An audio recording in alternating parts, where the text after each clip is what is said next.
Do you know that guests that come back to your restaurant a second time spend 20% more than their first visit, and they bring in 10 to 15% more guests?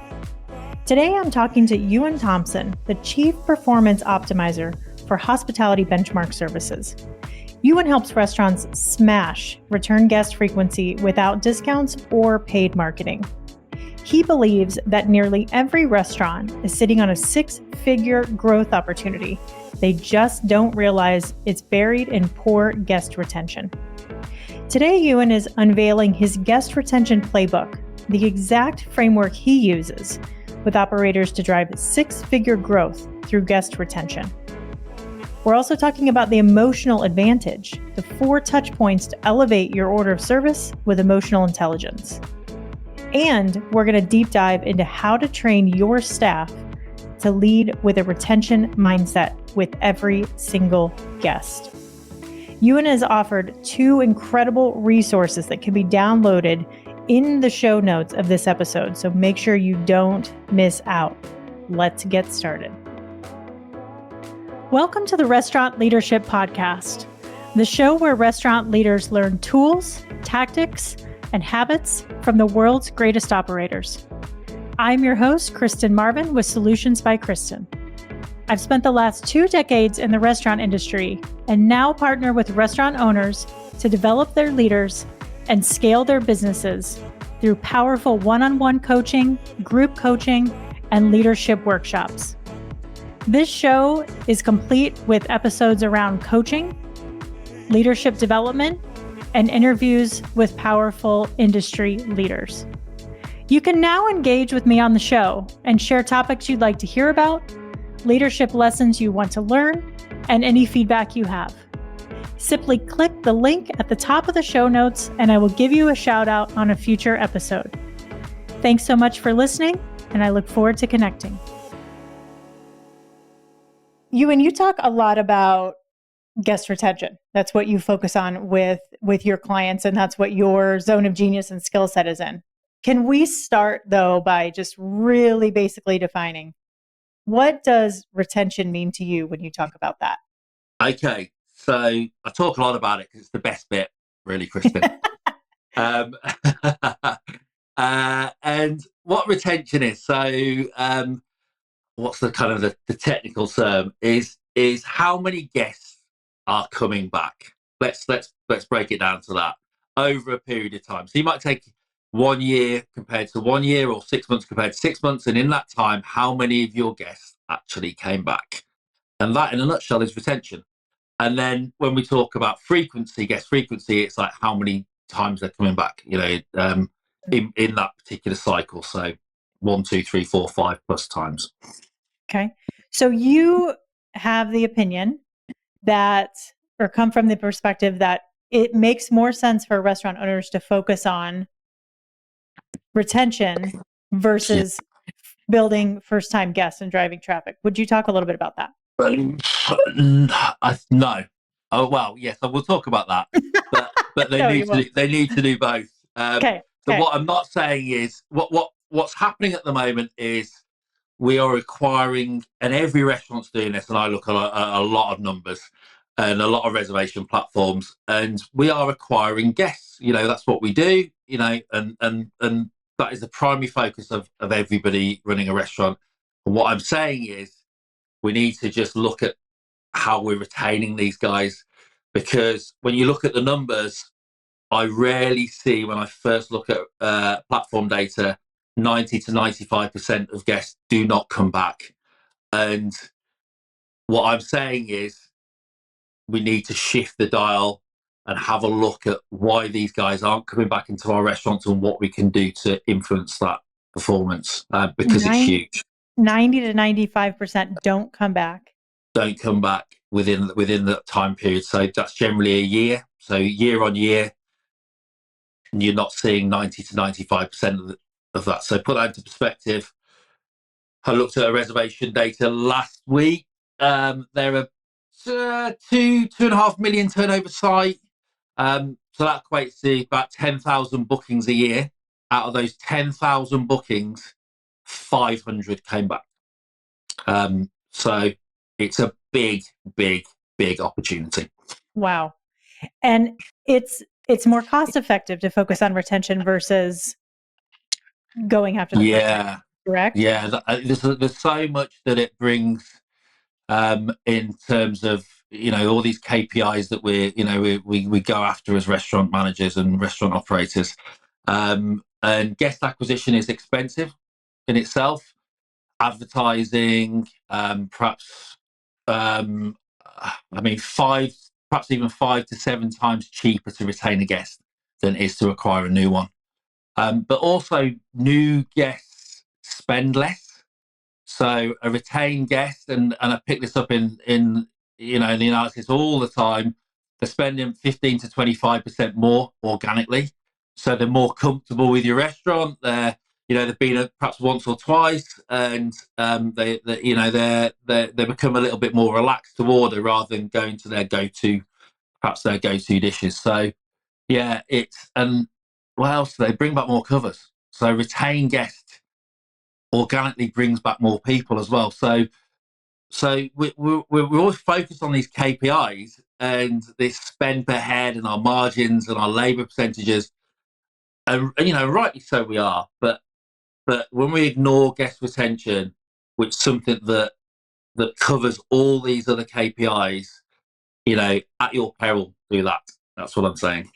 Yeah, I mean, it makes sense, right? That a guest that comes back a second time or third time or fourth time is going to spend more money, right? They're more comfortable in your environment. Like you said, they know the menu, they know the quality's there. They're probably going to be there. You've earned their trust, right? Maybe they've had a great experience with the team.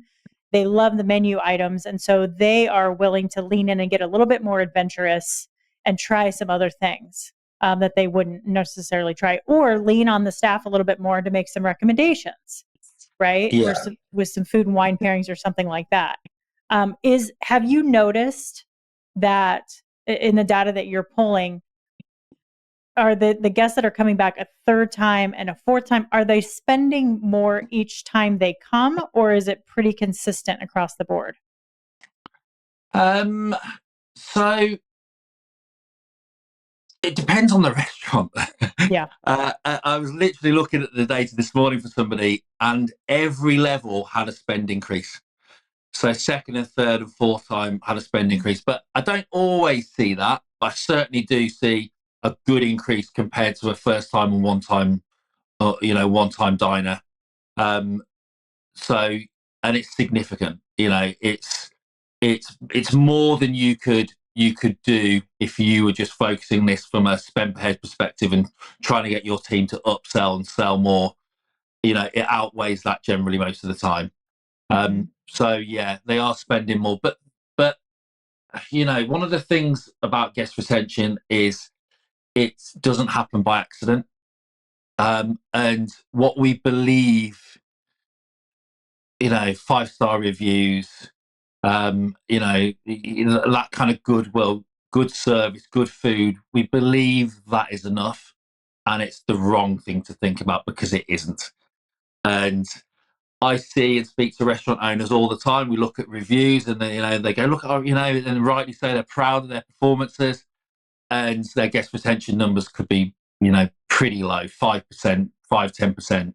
So it's not enough anymore just to have good food and good service. We've got to be emotionally connecting with our audience, and we've got to be doing it consistently, and we've got to give them a reason to remember. And what so many aren't doing is giving them that reason to remember. Yeah. How do you help them close that gap? So, well, it's it's really starts with like a real inward look at yourself and your business and what's going on the guest journey. I frame it into a what I call know, grow, echo. So three kind of stage process. But I encourage restaurants, and restaurant teams to do this themselves. It's the same kind of platform that I do with our clients as well. So, but that first bit is know. It's really understand you and your business and where things are, perhaps dropping off. Perhaps that's your team. It's getting into the numbers. it's looking at your onboarding, your training, anything to get people excited around guest retention and what it means and how it can impact your managers and what their roles are going to be to play in it. But then into the guest numbers themselves, the guest journey, where does that guest journey start? And it certainly isn't coming through your front door and leaving. It's well before that. It's when they looked at your website. It's how they found you. It's everything they went through to make that booking.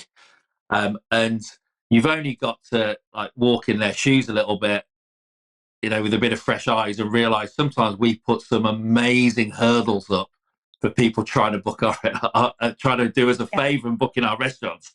Yeah. And some of the things you've got to do sometimes to leave your card details or to change a booking or to request something or just anything.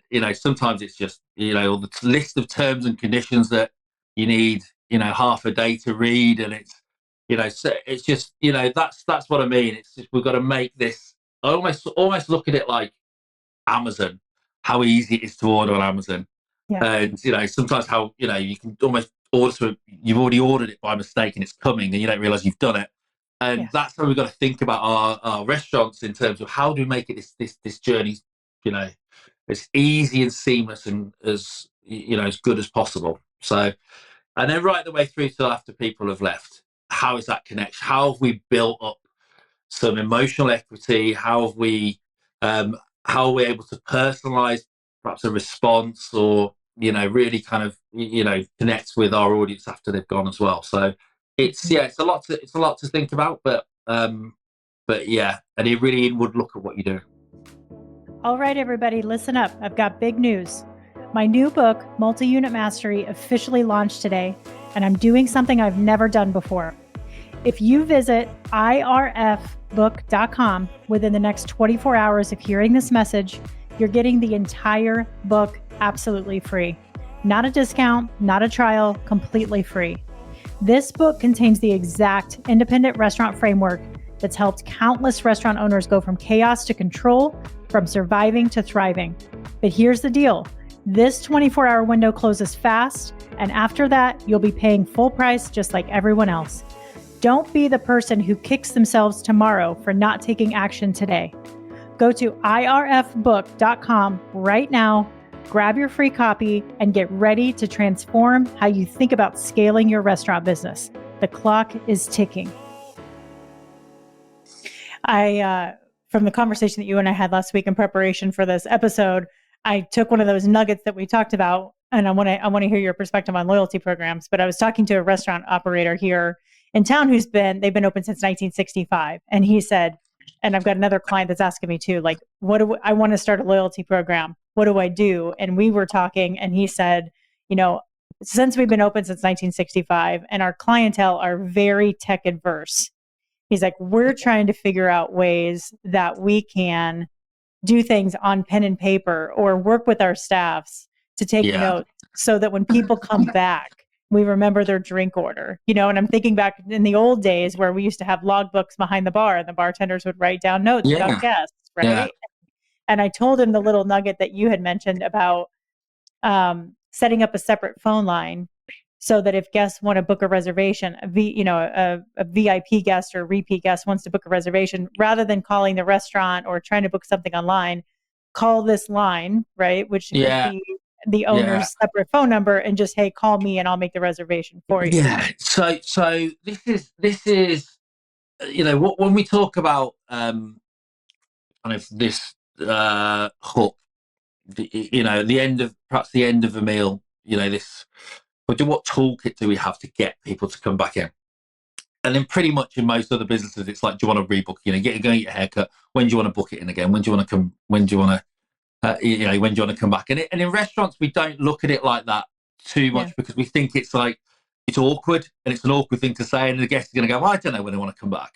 Yeah. And and that's the right way to look at it, because you don't want to be that's a ridiculous. You don't want to leave that taste in their mouth if you got it wrong, as the last thing they remember is like someone trying to force them to book again. Uh-huh. But you can do things, and this toolkit that perhaps that we talk about, or I talk about, in terms of giving our teams, the ability to be able to kind of like say, oh, okay, we've got an event coming up, or there's a menu change, or there's, book, this is my number, book with me, send me a message, and I'll take care of it all. And it's, and it doesn't have to be, you think that doesn't even have to be your own number. That could just be your restaurant's, a restaurant perhaps cell phone that's, that's separate. I mean, some of the platforms these days actually do have a number, and it converts to a message, and you're able to do that. If you do have that sort of technology. But there's there's I think the blocker, what happens in everything that we do in a restaurant environment is somebody blocks it out in their head, and it just doesn't get past the next stage, and it's good. Oh, we can't say that to a guest. Well, actually, there's a 20, 30 things you could do, and it all comes out with sitting down and kind of looking at what you're doing and looking at the guest journey and realizing the value in sort of like perhaps even small little changes will have on guest retention. Yeah, and I think understanding the cues are really, really important. The verbal cues, the nonverbal cues. I was in Chicago for the National Restaurant Association show, and took myself out to dinner, had an extraordinary time, and I was just so overwhelmed with just the hospitality and the touch points and how engaging the staff was that I made it a point on the way out the door to say to the team working the door, "Thank you so much. This was so lovely." I said, I looked while I was dining. I noticed you guys have different restaurants in your group. Next time I come to the city, I'd love to check out. I look forward to checking out more of the restaurants in your group. And I don't know if she was a host or manager, it didn't matter. She said, "Thank you so much for saying that. I would love to send you my phone number and have you book with us next time you come into town." And Nice, so that was lovely. It didn't feel forced. It didn't feel salesy. And I did not get an automated text message response right after I gave her my number, which felt really good, because I think that piece of tech of "thanks for dining with us next time," that feels salesy and yeah, gross. And yeah. I loved that she didn't send me a text at all. It was just this like really nice exchange that felt very, very genuine. So I love Yeah. stuff. What was so what was the kind of the thing that stuck out to you there then? It was the emotional connection that this team had kind of put onto you, yeah? The overall experience was lovely. It was a French restaurant. The vibe was just gorgeous and dark. They had a ton of fake flowers covering the entire ceiling, like hanging from the ceiling. It was just this very like rich, warm, inviting experience. And the staff embodied that too. It really was just, I mean, you talk about like the little lamps lighting your menus at the bar, just very like Yeah. intimate and cozy. And they were gracious. It just all matched. It was just very much on brand, and the experience just flowed all the way through, which was great. And this restaurant, you had to enter in and then go up 2 flights of stairs to actually get to the front door of the restaurant. So you kind of had to go on a journey before you even got to step foot in the front entryway. But it was just, it was memorable. I've never had somebody say, "Let me give you my personal phone number. We would love to welcome Right. you." I've never Awesome. had anybody do that before. Yeah, yeah, That's yeah. And great. we were It's and we great. we were talking about that. Mm-hmm. That's the thing. So yeah, it's yeah, I mean, there's so much you can do. Yeah. And it's free. And it's, imagine before you arrived, you got a message from her saying, "Hi, Kristen, I've got the most amazing table for you. Looking forward to seeing you tomorrow from Ewan." And Yeah. I'm there that day when you arrive, and, we've never met before. You're the first time in the restaurant. I mean, imagine that compared to Yeah. I mean, you thought that was great at the end. Imagine before you've Yeah. even come in and you're going, "Oh my God, that is Yeah. free." Yeah. There's so much you can do when when you kind of have a plan, Yeah.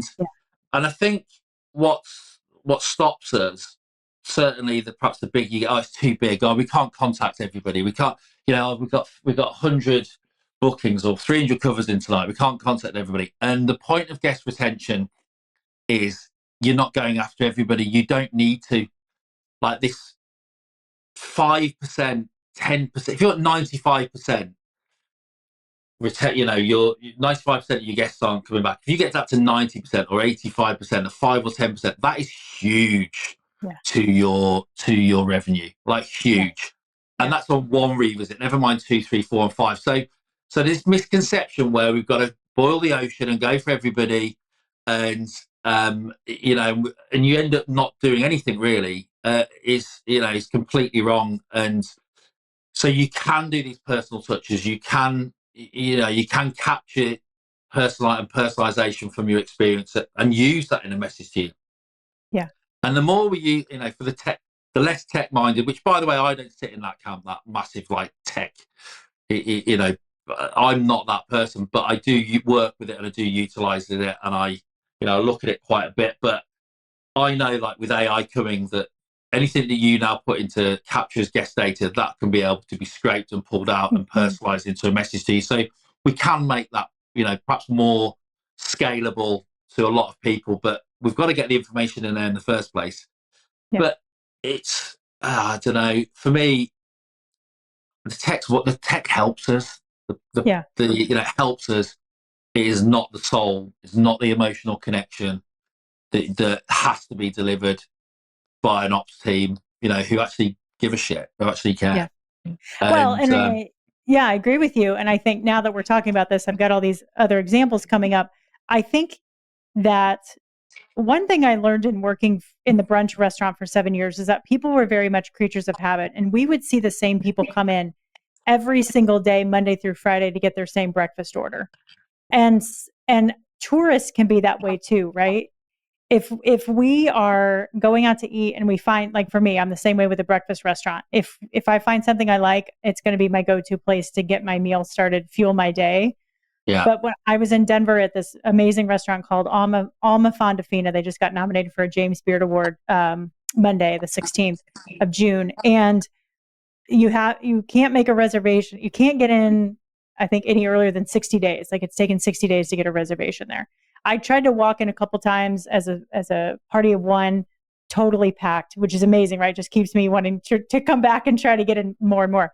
I went in for dinner, sat on the patio, and talked to the manager and said, "Hey, I've tried to come in a couple times. So excited to be here. The weather was shit that night, but they took amazing care of me. It was great. I was happy to be outside." And they happened to have a cancellation for the next night for the chef's counter. And the manager came back out and said, "I don't know if you're here tomorrow, if you're in town, but I've got a reservation that opened up for 1 at 4 or for 2 at 4:30 at the chef's counter. Do you want it 4:30 in the evening for dinner?" Right? He got past the assumption that I didn't want to come back 2 nights in a row. And I said, "Hell yeah." And yes, I brought a friend. Right. So I think if we can get over these assumptions that, like you're saying, when people are walking out the door, what if we say, "Hey, we've got a dinner available"? What if we say, "Oh, we've got a cancellation tomorrow night. Do you guys want to come?" It's an invitation to bring people back more yeah, than a sales tactic, right? I think it's all about the approach and the language we use. yeah. And it doesn't have to be on the night. Could be the next day. It could be a week later. Could be a Yeah. text from the manager who's met you, who knows you, now you have a relationship with. Could be a text from the host, Yeah. receptionist, whatever. It doesn't. Whoever wants to get everybody involved. Could be the server who's amazing and gets other connections. It doesn't matter as long as it's genuine and it isn't, and it doesn't come across to you as, like you mentioning, like taking my number, get a message, an instant message straight away, and all that goes out the window. Hmm.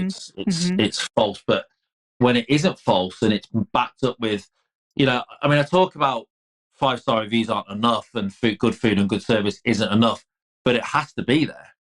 The food and the service has to be there. The hospitality comes on top of that. And when I talk about hospitality, not necessarily in the building, it's this relationship, it's this follow up. It's, if you've got the tech to perhaps the EPOS integrations where you can see what people have ordered and what their go-to dishes are, and you can start running events, inviting them to based on that, great. But that's still a space pushy, doesn't have to be pushy, but it's a very much of a sales approach. And when I talk about reactive service, which is what Hmm. everybody does, to intentional hospitality, which is what I'm Hmm. talking about with guest retention, it's not about selling. We're not about selling. We're about guiding. We're about pointing things out. That's the experience. That's the experience in house. You know, but it's also the experience when we're perhaps reaching out to someone before they came in. If we've identified them, someone to reach out to. Not trying to do everybody. So that can be a very personalized thing, and that can be built from guest notes. So when you came in last time, you were here for something, graduation or your daughter or whatever, a birthday or something like that. And, and if you then be able to say, oh, it was great to see you last year on your daughter's birthday, you're coming back again, I can't wait to see, something like that. It's, that just makes it just a massive point of difference. And, Yeah. but you've got to have the offer right and the service right. And obviously, well, I say obviously, but I think I need to say it. Because it's important, but it's not enough. And this is why I say this is the fun bit, Kristen. This is why, because getting people to come back in isn't that why you run a restaurant? Isn't that why we open restaurants? Isn't it about getting people to come back in? And isn't that when you as an operator, I was for years and years and years. That's the fun bit. That's the kind of like surpassing expectations, like really, wooing guests and wowing somebody. And, that this is all we're talking about. We're just talking about it perhaps a bit more of a kind of scalable thing, but ultimately that's all we're talking about. Yeah, and we don't need a reservation platform. We don't need data in order to build great connections and relationships and make people feel good, right? I think I've been thinking a lot about this since we talked last week. Like, yes, there's been so much, that I've experienced over the years of building culture and putting together teams that truly care about people and that really care about the experience. But I don't think I've ever said or led with a mindset, a retention mindset when it comes to the team. Like we've talked about, yes, we want repeat guests, but I can't get over the comment that you made last week about like training your teams to lead with a retention mindset. How do you help people do that? Yeah. Okay. So now are you now thinking, why haven't I been doing this all these years? It's a simple reframe. I think maybe I have in certain words, but I asked somebody the other day. I asked a restaurant owner after we get off the phone. I said, "Is every single person on your team understanding that retention is the goal of the guest experience?" And they just looked at me like I had two heads. Yeah. There's a disconnect But here somewhere. yeah, there is, and why, I don't know why that is, but it's everywhere. And sometimes it's like the wood through the trees, isn't it? Why are we here? What are we doing? Yeah. And when I work with a lot of restaurants, they'll have an order of service or service criteria or whatever that is, and rightly so, and they should do. And the goal has always been, make sure it doesn't sound robotic. Starters in 5 minutes, drinks in 2 minutes, blah blah blah blah blah. Upsell this, do this, upsell dessert, mention teas, coffees, etc., etc. And that, in a flippant way I've just put it, is what your order of service is. And what it doesn't have is the emotional connection, which I call like the emotional advantage. And so a lot of the work that I will have somebody focus on or I'll work with is transforming this order of service. And I don't mean transforming it, and this is the beauty of it, is we were not about rewriting it. Do all the bits you want to do. If you want to get them in, it's how you do it. But we're about adding in emotional connections to this. So this is the bit that goes on in the building. And you have, you've got a team of people in your restaurant who, if it's like most restaurants, perhaps are wanting development, are needing development, feel like they haven't been trained, feel like somebody else who's just come in new's had more training than they've had. All these things that go off in people's heads that we probably don't get to the bottom of enough. This is why I love guest retention as a piece of work, not a piece of work, as a complete strategy to run your entire restaurant group on, because it covers all these other things. It's like this onboarding piece. If we onboarded everybody with this retention mindset and really got them to buy into it, and this is why we're doing it, and we're going to train you on this to do this, and this is what good looks like, and you get off on that great foot. And if you've got a manager there in the business going, right, okay, we're going to incentivize you on guest retention, and this is how we're going to get there. This is professional restaurant management development. It's like, this is proper how to look after guests, how to, everything else has to be in line. Everything else has to be good. So if I'm incentivizing you or bonusing you as a manager on guest retention numbers, I know if those retention numbers are going up, everything else in that business has to be pretty good, because that guest is not going to come back for shit.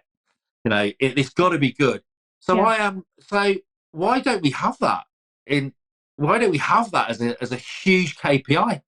And I know we don't, because I look at a lot of restaurant KPIs, and I work with a lot of management teams, and it's margins, it's spend per heads, it's labour percentages, it's never guest retention. And it's such a beautiful thing, because it's, as I say, it's a development piece for the entire business. So yeah. But I was just going to say, actually, before, just one of the things that, it was about this emotional connection in service. I was talking about not rewriting your order service, but adding this emotional connection. And there's 4 stages that I call out, and I won't go into them. I might send you a copy of this, actually, that people could perhaps link to, because it's we'll put it in called the emotional advantage. It's just about transform your order service with welcome, guide, personalize, and appreciate. So it's these 4 areas. So this big welcome from everybody, this guiding people through the menu, depending on whether they're first, second, third, or 4-time diners, or what have you. It's really appreciating, this really personalizing, so capturing personalization, so you can use it again or recommend, but certainly being able to have something in that guest profiling. And then this really appreciate and engineering this emotional landing, for when guests leave. And it's about building these emotional connections. But that's it in 2 seconds. I'll send you a copy, Kristen, and people can perhaps download it.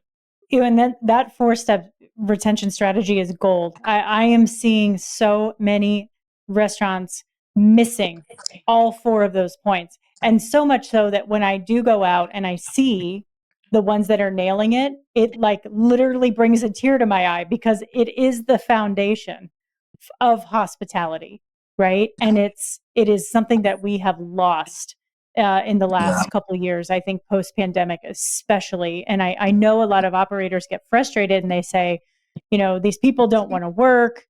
They just don't get it. They're so much harder to train. But I think some of us have been so used to working with people for so long that have experience in the business, that we're forgetting to train and teach these fundamentals that are, again, at the core of everything a restaurant needs to survive. Like you said, focusing on guest retention alone increases everything else in your business, enhances and improves everything else in your business. It's not rocket science, but I appreciate you bringing that top of mind. Yeah. No, it's what it's all it about. Is a rocket science, but there is a science behind it in some respects, because we're not looking at it. And the numbers, if you can track the numbers, I'm not saying everybody can, but if you can track the numbers, then that's going to put you at an advantage, because you're making progress or not. And you can also incentivize that with your team. So, but it isn't necessarily rocket science. But do you know what? Training people, Kristen, isn't rocket science. But we've cut a lot of, bigger companies have cut a lot of training budgets. I used to work for a company, and our onboarding process was 4 weeks. Wow. For a front of house member of staff, 4 weeks. Wow. Managers was a lot longer. We're going back 20 years. That is unheard of now. You're lucky if you get 2 or 3 days following somebody. Yeah. And it's, and it's, if I hear what you just said again, and I hear it from operators all the time, in terms of, you can't get the teams, they don't listen, blah, blah, blah, 20 other excuses about what, perhaps what Gen Z and, the current workforce is like, arm in arm with possibly the worst, training and, budgeted or budget that you're allowed to spend for training at the same time. I think, what do you expect? We're getting what we deserve here. And this fight for labor, cutting labor, this strive for better margins, this better spend per head, that is the constant kind of battle. We've to maintain that position. If you think about it, with rising costs and rising inflation and everything else, and labor costs going up because of minimum wages, etc. To maintain that position, you've got to either put your prices up or get more guests in. Not the same amount of guests, you've got to get more guests in. So when we're acquiring new guests, we're not now at level playing field. We've got to go beyond that. So where are all these new guests going to come from? And this is why we're all in decline. It's just the maths of it. It's just, that's what it is. So when we ignore the fact that we've got this low guest retention, we're just missing out on just a huge proportion of the business that's that could actually take away all this pain that we're having. So it when you just talk it through, you can't argue with it. It's such an important mindset shift. I have a client that's so desperate, or was. We've done a lot of work, but desperate and just stressed about, I've got to get more people in the door. I've got to get more people in the door. I've got to get more people in the door. And we've talked and spent a lot of time focusing on what is happening within the four walls, because like you said, if they could focus on taking care of the people, creating more guests based on the clients or the current guests that are already sitting in their restaurant, that's where guest creation comes from, right? Word of mouth has always been so important to restaurants, and it still is more than ever. Social media is just word of mouth, right? But the operators that operate from that scarcity mindset, that are squeezing their costs and squeezing their staff, it's not a sustainable business model. We need to think from a place of abundance in the way that we think about how money comes in, the way that we think about how we take care of our staff and the people that we bring on, our culture, our guests, our food waste. I mean, there's so many things that we can look at internally before trying to just, go to this big wide world of social media and, loyalty programs and tech and all this stuff. It's just discounted menus, big one. How do we get people in? Okay, we put this 3-course menu on for half the price that they pay for this, and we'll do a fizz £10 bottle of fizz Friday, or whatever that looks like, on repeat. And that is a big myth, that's running a business. And I get involved with the certain stages with clients when they're in this process, and one thing's very clear, that they often don't go back and look at the impact of of what they're doing in terms of discounting. And I don't just mean the financial impact, which is eroding margins and creating bad loyalty, because loyal guests, you're only loyal to that offer. To get somebody to come back. I'm not talking about discounting and advertising and stuff for guest retention here. I'm talking about emotional connections. A guest loyal to a discount is not a loyal guest to your business, really. It's a bit, to not understand what the discounting is doing to your business in terms of your team and your kitchen, and that burnout that happens when you're constantly discounting, and not realizing that actually it's not adding anything more to your bottom line in the long run, which often happens. It reminds me of the old days of restaurant week, right? Where the fine dining restaurants, a lot of them would choose not to do restaurant week because they would say, look, we don't want to put chicken on the menu. But we want to be able to offer something that is going to be at the quality that we want it to be, so it doesn't dilute the brand.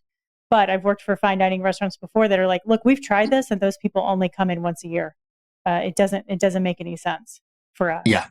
Completely shifts. Right. And then they're packing people in like sardines in order to get the same margins, and then the entire experience changes for everybody in the room. That's exactly it. And the staff works twice as hard, and they hate it every time it comes, every year when it comes around. Well, there's so much value in this. Thank you for sharing your 3-step process here: the know, grow, and echo.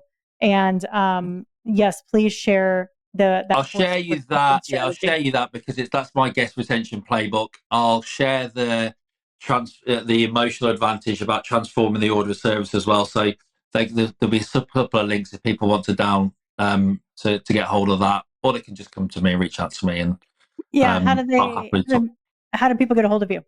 Yeah, find me on LinkedIn, probably the easiest way, or Ewan at hospitality-benchmark.co.uk, but I'll send that over to you as well, Kristen. One of the other things I was going to say, actually, have we still got a bit of time? Got 2 seconds? Yes, please. Is when we're talking about return visit engineering, and that I talk about the retention, first time diners at this level, let's call this the funnel or the pipeline. We don't have a pipeline in hospitality for some reason. We've got it in every other business you can imagine, this sales pipeline, but we don't have it in hospitality. Yeah, but we do, and it's in your reservation system. So this first time diner, I'm saying 95%, 90 to 95% generally don't come back, and you will see that all the time. But once they've come back a second time, they're then 20-25% more likely to come back again. And then once they come back another time, they're then 70% more likely to come back again. Wow. So the more you bring people through this funnel, it exponentially increases the frequency that they're going to come back, or the likelihood that they're going to come back. So when we talk about I think I was talking to you last time about the white, red, and black napkin thing. So this is a version of so take the digital version out of kind of profiling first, second, or bronze, silver, whatever you want to call them, guest segmentation. And I think it was John Taffer, Bar Rescue, I think this is from, and it's putting down a white napkin for a first-time guest, or a red napkin for a second-time guest, or I think it was a black napkin for a third-time guest, and each one gets a different experience and a different invite to come back, and the staff treat them a bit differently or offer something at the end of it, because what he's trying to do is drive people to that third visit where they're now 70% more likely to come back. I love that. So don't let the technology be the blocker to doing something like this, because there's loads of things that you can do. Doesn't matter who you are in terms of guest retention, but yeah. Love it. That's great. So many pro tips, so much value in this conversation. Really, really appreciate you coming on and joining me for this conversation. I've learned a ton. It gives me some really good talking points with my clients to work with and focus on. So thank you so much for keeping the guest first and foremost. That's what it's all about, right? I love it. Exactly. Awesome. Brilliant. Well, thanks very much for having me, Kristen. It's been great. And hopefully there's some takeaways for somebody out there in what we've talked about. But yeah, reach out if you need anything. That's all. I'd love to talk to people about it. Doesn't matter where you are in the journey of it. But I've always got time for that. About it. Awesome. 100%. Ewan, thank you so much. Everybody, that's going to do it for us this week. Please share this episode with anybody that you know that could benefit, and we'll talk to you next week. Brilliant. Thanks, folks.